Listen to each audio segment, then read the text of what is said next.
Voy viendo lo que vas contando y me van surgiendo algunas dudas. La primera, por preguntarte, ¿tú crees que se va a quedar en el 0,25 Jerome Powell? Yo diría que si ponemos aquí otra vez en pantalla las dos opciones, una sería, la de arriba sería mantenerse flojo, la de arriba sería pegar un puñetazo sobre la mesa. Yo creo que necesita pegar un puñetazo sobre la mesa. Ahora bien, ¿cómo lo va a hacer? Tiene dos opciones. O bien, hay muchos analistas que dicen, podría subir 50 puntos básicos. Nadie se lo espera. Eso nadie se lo esperaría. Pero yo creo más bien... Te pago una cena yo. Fíjate lo que te digo. Creo que te llevas un susto el miércoles. ¿Tú crees 50 puntos? Creo que te llevas un susto el miércoles. Básicos? Bueno, es que sobre todo porque mirando todos los indicadores que hablan de lo que hablan y de cómo está en contracción y del problema que hay, etcétera, etcétera, lo que no tiene ningún sentido es lo que luego nos enseñas con esos mercados tan en positivo. Digo, no tiene ningún sentido hablando de la Reserva Federal. Es decir, si se supone que están enfriando la economía y van saliendo esos datos, aparte de todo lo que tú has enseñado, con una resistencia del empleo que parece de verdad espartana, con un empleo que cada vez que se espera una solicitud de peticiones, las famosas peticiones semanales de desempleo, cada vez que se espera que por fin lleguen muchísimas, superen las 200.000, se quedan en 180, 170, siempre por debajo esas peticiones. No hay manera de que arranque con el empleo, ni siquiera se está terminando de cargar bien el mercado de la vivienda, que tantas veces ha dicho Jerome Powell que le daba igual lo que ocurriera por los tipos de interés. Entonces, al final, si dices tú que hace falta un puñetazo sobre la mesa...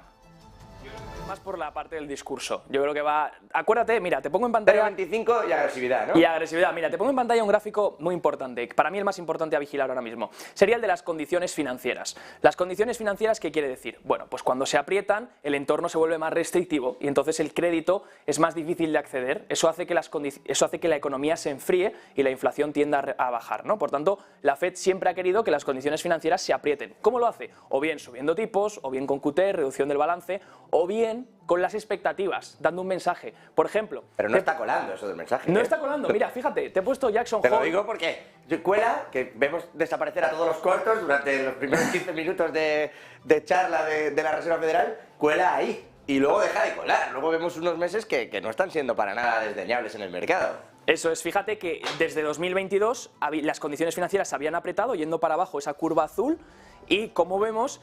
Cuando subió un poquito, que fue en julio, que te estoy marcando aquí julio, sí. Fíjate que apareció Powell y dijo, ojo, las condiciones financieras se me están yendo, voy a dar un puñetazo sobre la mesa. Y ahí fue cuando hizo el discurso de Jackson Hole, que nadie se esperaba, que todo el mundo esperaba, no, Powell va a dar un discurso en el Jackson Hole, sin más. Sí, pero desde ese momento se le ha vuelto a ir. Claro, y ha tenido varios discursos, que desde octubre hasta enero ya hay varias veces el bono de Powell ha intentado no estén tan contentos, que el mercado no vaya tan bien.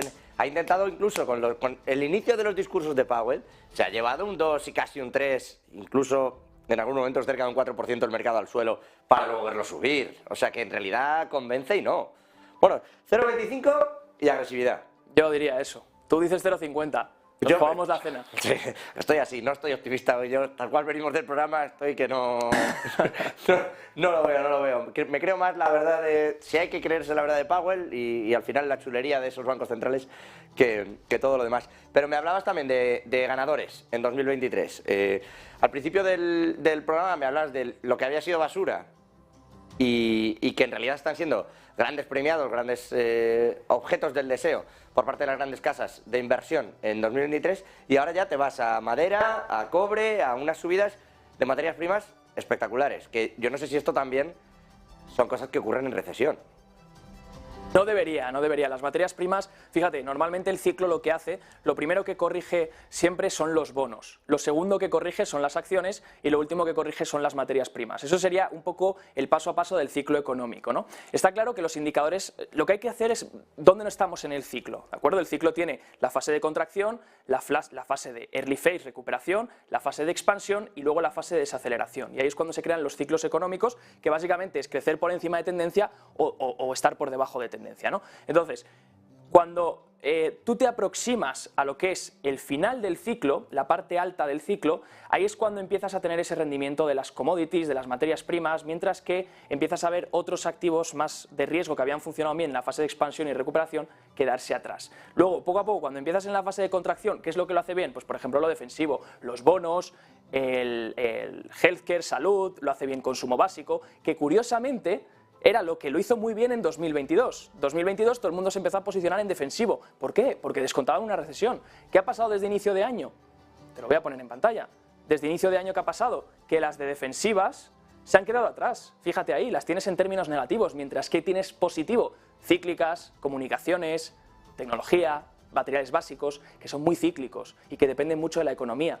¿Por qué? Porque el mercado está descontando, la economía global está descontando una recuperación económica. Pero ¿qué pasa si no llega? Porque al mercado hay algo que no le gusta, y es que no se cumplan sus expectativas. Tú puedes decir al mercado que mañana puede haber una guerra, puede haber una recesión, puede haber lo que sea, y si el mercado se prepara y va descontando eso, luego lo asume mejor. Pero como el mercado crea que va a haber una recuperación, que la Fed va a dejar de subir tipos y que todo va a salir bien, y luego no salga, ahí está el verdadero peligro, en crear unas expectativas que no sean luego cumplidas.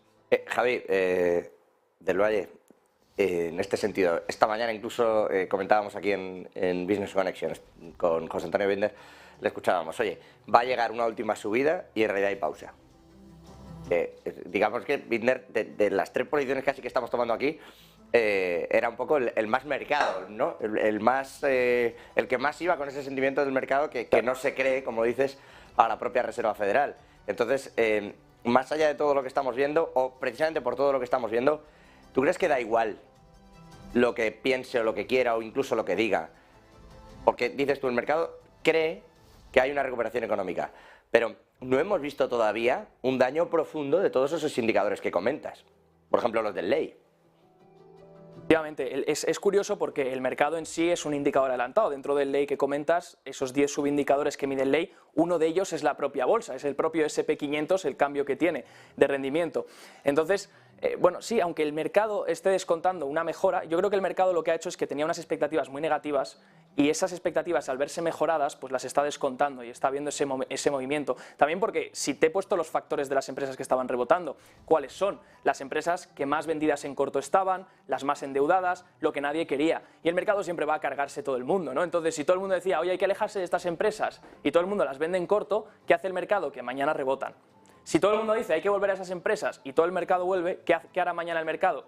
Que caerán esas empresas. Entonces, siempre el mercado va a ir a buscar a fastidiar al mayor número, los market makers van a ir a fastidiar al mayor número de inversores y quedarse obviamente con su dinero. Y en cuanto a recomendaciones o en cuanto a perspectivas de inversión, lo mismo. Siempre que nos digan que están vendiendo, ellos estarán comprando y cuando digan que están comprando, estarán vendiendo posiblemente. Entonces, aquí está el riesgo real. Fíjate en el repricing de la curva. Y lo que bien decías, nos comentaba esta mañana José Antonio Binder, posiblemente 25 puntos básicos y última subida. Yo lo dudo mucho. Que ojalá, porque entonces las bolsas subirían, ¿no? Pero fíjate el problema que hay. Estoy poniendo en la pantalla el gráfico de la curva de tipos esperada. En morado tendríamos la última proyección que nos dio la Fed, ¿vale? Va hasta el 5,1% y luego se mantiene ahí en 2023 y luego 2024 baja. Pero es que el mercado está descontando la que vemos en color verde, que es básicamente subir por debajo del 5 y empezar a bajar en 2023. Como ves, se crea una diferencia entre la línea verde y la línea morada. Esa diferencia se llama repricing. Entonces, uno va a tener que ceder, o bien la Fed se acopla a lo que el mercado está diciendo, o bien el mercado se acopla a lo que la Fed está diciendo. Si es la segunda, entonces va a haber una mala reacción por parte de las bolsas, porque el mercado tendrá que volver a descontar unos 210 puntos básicos más de subida en el repricing. Aquí hay que confiar en a ver quién tiene razón.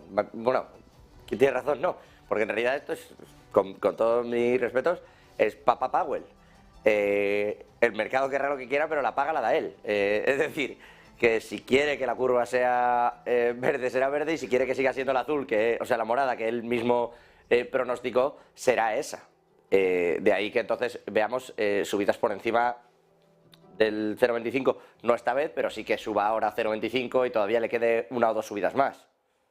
Sí, yo estoy más de acuerdo que vaya a tirar por la zona de 0,25 porque yo creo que Powell ya, lo que decía antes, no tiene un colchón. Antes era muy fácil, cuando te vas a tirar al agua, al océano, o vas a conducir un coche, es muy fácil cuando tienes un airbag y sabes que te vas a chocar. Pero si tienes el riesgo de chocarte y sabes que vas sin airbag y sin cinturón de seguridad, pues entonces vas un poquito más tranquilo, no aceleras tanto, tienes más cuidado, etc., ¿no? Entonces, ahora mismo Powell va sin airbag y va sin frenos. Entonces ya sabe que la economía se ha deteriorado y que necesita pues, seguir consiguiendo ese objetivo del 2% de inflación, pero sin cargarse la economía. Y no va a ser de repente llegar y hacer 50 puntos. Eso lo podría haber hecho antes, ya lo hizo, 75 puntos varias veces, pero ahora yo creo que va a jugar más con el discurso. ¿Qué pasa? Que si el discurso no funciona, entonces sí que buscarán otra opción.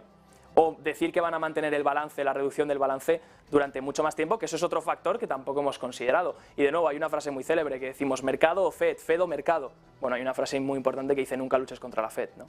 Claro,